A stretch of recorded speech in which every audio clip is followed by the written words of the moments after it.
Or the Philippine brown deer is a species of deer native to the forests and grasslands on most larger islands of the Philippines.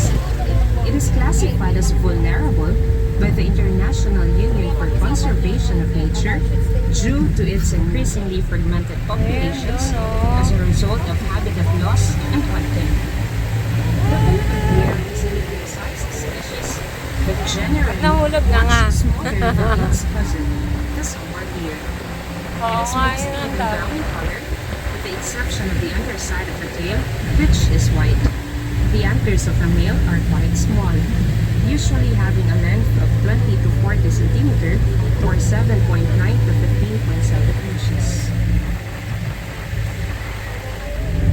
Ay, naman yung ano Here on the niya. right are our hydroponics greenhouses, where we grow leaf lettuce, romaine or red salad bowl lettuce, arugula, salad tomato, Japanese cucumber, basil, parsley, and celery.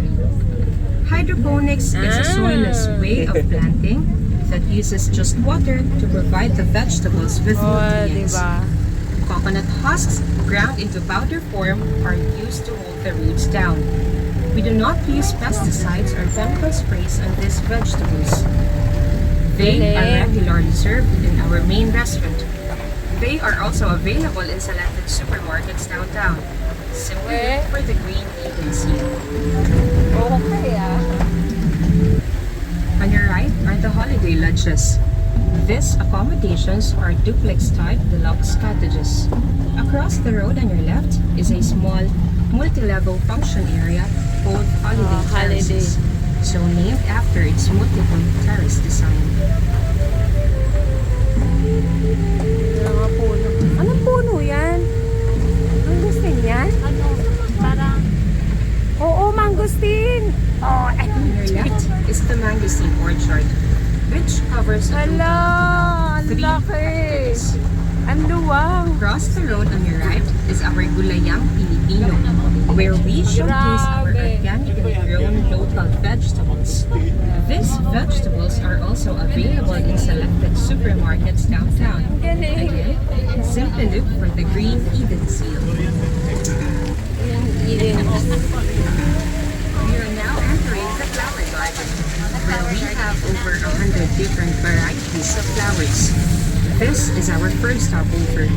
Feel free to explore and enjoy, okay. but please refrain from picking the flowers. You may also access bawal the Gulayang picking. Pilipino through here. You have 5 minutes to roam May around. lavender sila. Ay, pak, ganun. Ang ganda.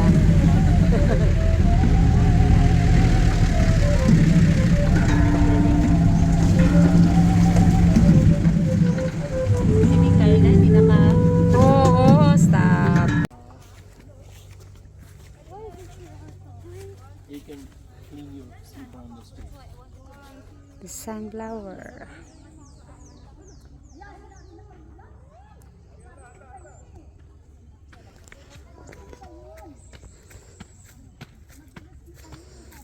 Where you go that way, Daddy? I get your pants dirty. You can... Later, because if I do, it's wet now. Okay. It's going to be mountain. Oo nga, bakit meron doon? Tingnan natin.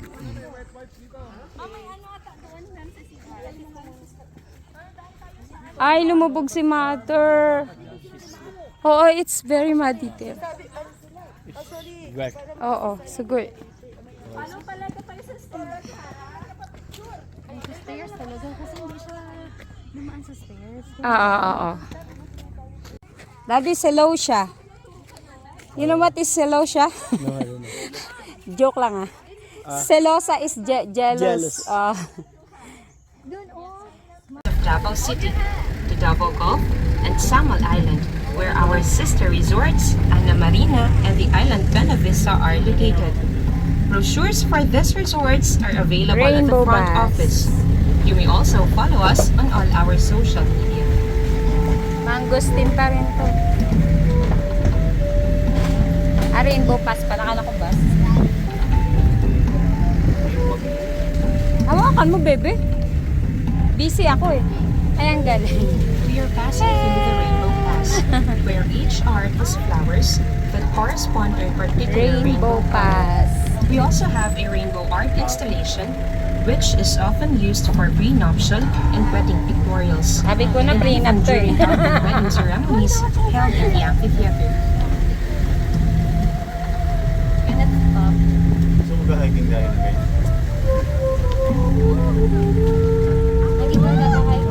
We are now entering the forest area. Time for a brief lesson in geography.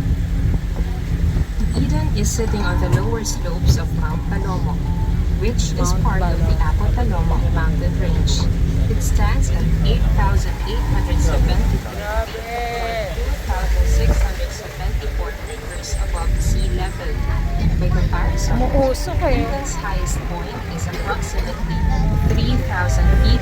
Umulan kasi tas nabasa, kaya umuusok. Sea level.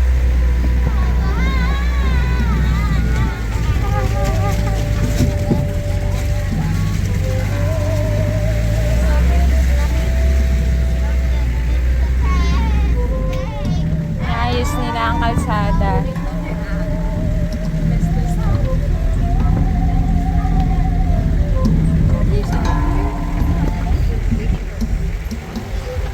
Mangustino, ang daming We are now bunga. going through the second phase of our mangosteen orchard. Here Grabe are some siya.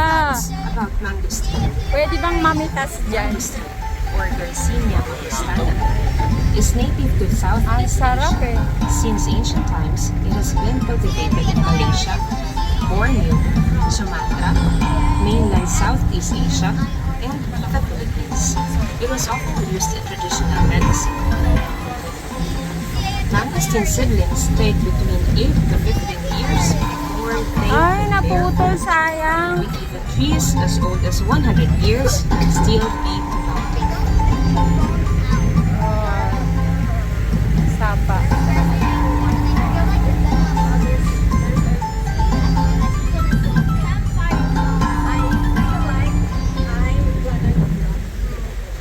And now, for a brief history lesson.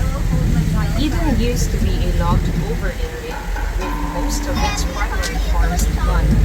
It was only in the 1970s that development started. The owners carved terraces along the mountain slope. They also started planting thousands of pine seedlings as well as other trees and plants. These trees now make up the man-made forest that we are going through today. Marami mga puno. Speaking of pine trees, Eden has three varieties: Benguet, Caribbean, and Cornwall. Wow. The Benguet pine, also known as the Grassy pine or three-needle pine, is one of the most widely distributed pines in Asia. Its range extends south and east from the grassy hills of India to Thailand, Cambodia, Laos, Vietnam, southern China, Myanmar, and the Philippines, where it gets its name from the province of Benguet. Province of Benguet. Is native to Central America, Cuba, and the Bahamas. It is a fast-growing species. Grabe. The Norfolk pine is endemic to Norfolk Island, an external Australian territory in the Pacific Ocean. It is not a true pine, as it belongs to the genus Araucaria and non-genus Pinus.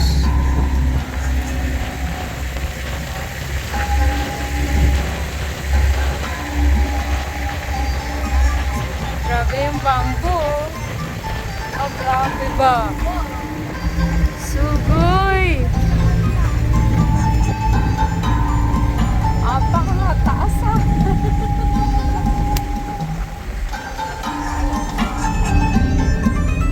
What can you say, Daddy? It's amazing.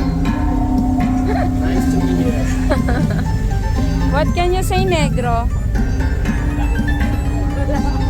Sabi, I'm sleepy. Sigalitan ang tubako.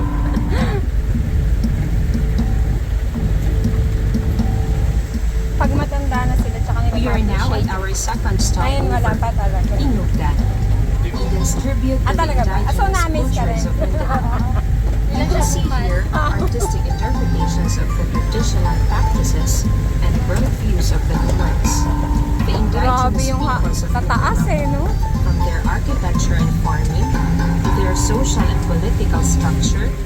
their stories and mythologies. You may disembark and roam around for 5 minutes. Ah, okay. We're going to drop. Okay. Second stop.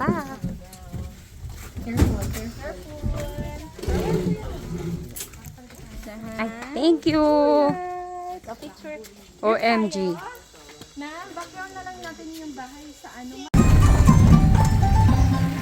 Ayun naman yung ano, dragon fruit nila. Kalitas na. Ay, meron pa. We are about to resume our journey, so please settle down. We hope your visit to Binugdan was fun and educational. Binugdan first opened in 2008 after 2 years of planning and coordination with local architects, artists, anthropologists, and nomads. It is a work in progress.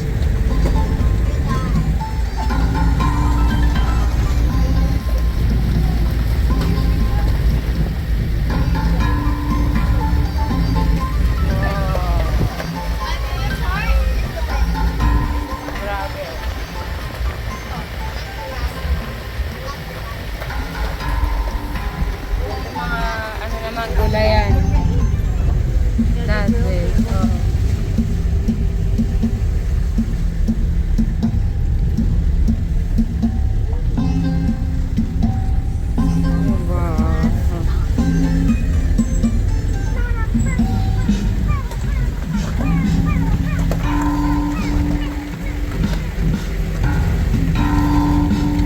On your far left is another view of Davao City, the Double Gulf, and Salmon Island. Where our sister resorts, Ana Marina and the Island Bella Vista are located.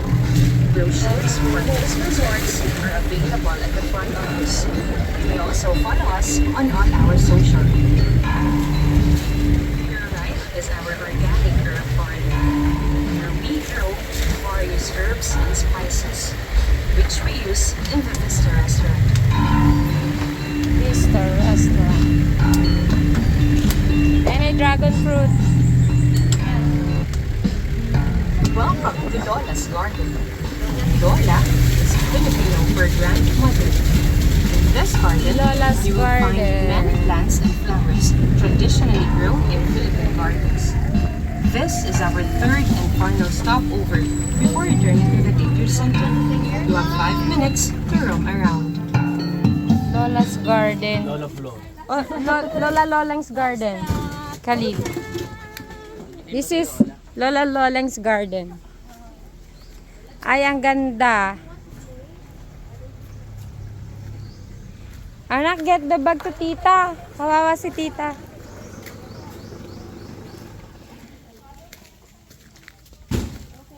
You're amazed by the bamboo? Look at that. No. Diba? Oo nga The eh. size. So good. Wow. It's beauty. Grabe yung sa ano oh. It was a famous dance in Philippines, the belly dance. Yes. Oo, we have that. That's from Ang ganda. Doon, ma. Resume our journey, so please settle down. Sit back and relax. Ah, hiningal ako, be. Pagtalon. Matanda na talaga. Of our other accommodations, you may book Nagreklamo siya siya. Ma'am, para nakatayo lang talaga kasi matangkad siya. Oo nga. on your left are more of our organic Hindi na makatalon, masakit na tuhod. which are available in selected supermarkets downtown. Remember to look for the green lanes. Mountain Trail. May nagte-trail din dito. Other.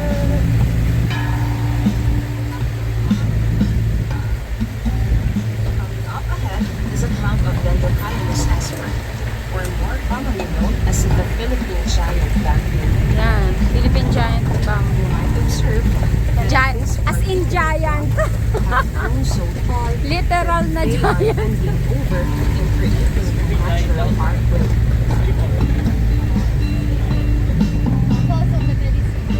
On your left is our log cabin, family packages. If you wish to stay here or in any of our other accommodations, you may book at the front office or call our sales and reservations office.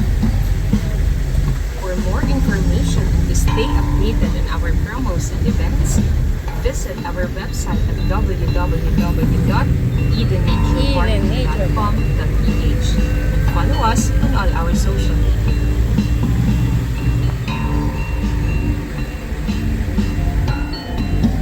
Hindi na nakaan, ang bigat ni Khalil.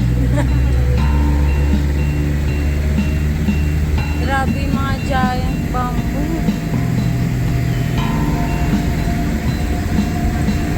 Parang lahat naman dito giant eh. To your right are the gardenia rooms.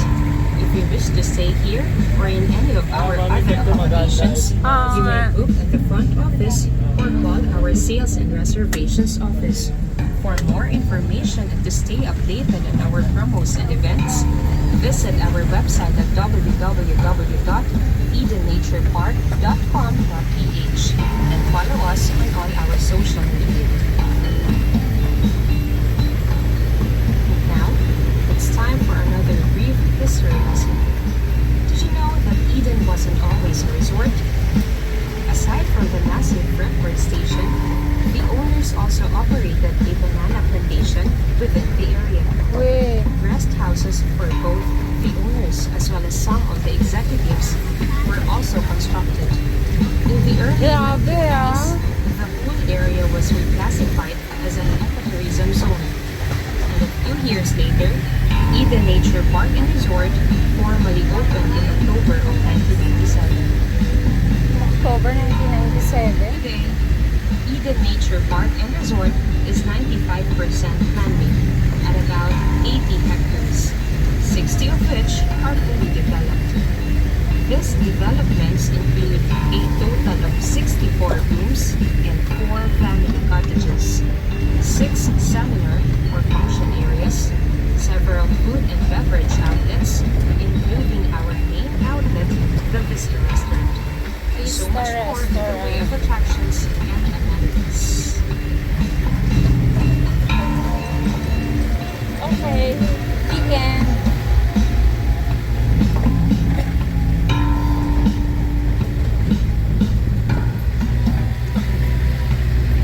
To your left is the Seminar Village, and above it is the Garden Wall, one of our large function areas. The village was designed to cater to special group functions, particularly workshops and seminars. You'll also find in here our front office, business center, our begonia rooms, and 2 more function areas, the Fern and Cypress House. Eden is the perfect venue for weddings, seminars, and team building activities. For inquiries and bookings, you may call our sales and reservations office.